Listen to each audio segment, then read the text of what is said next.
je vais prendre une décision demain. I'm going to make a decision tomorrow. Yes, that is great. Même si souvent on peut utiliser le verbe take a decision, mais c'est pour exprimer quelque chose de spécifique. Yes, tell me. Okay. If not,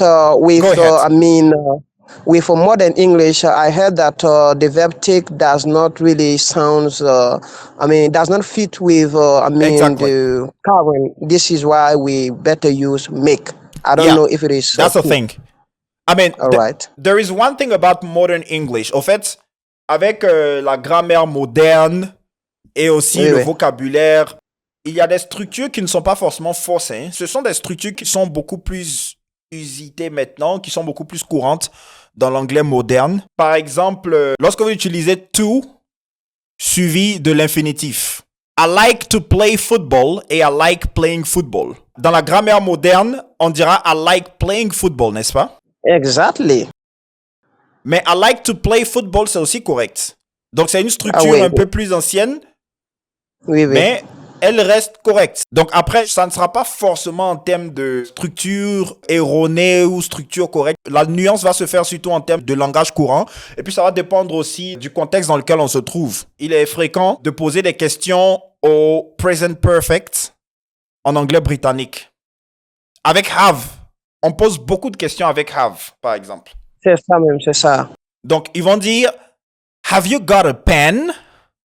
Yeah, les Américains, voilà, les Américains vont dire, do you have a pen? Yeah, do you have a pen?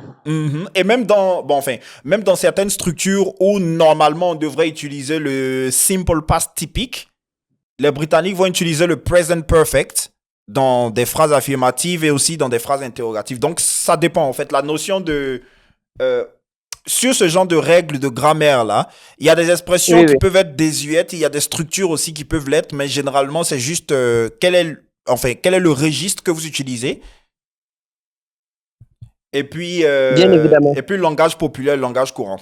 Donc ici, par exemple, on peut toujours utiliser take, mais ça va exprimer quelque chose de précis. Si vous utilisez... D'accord.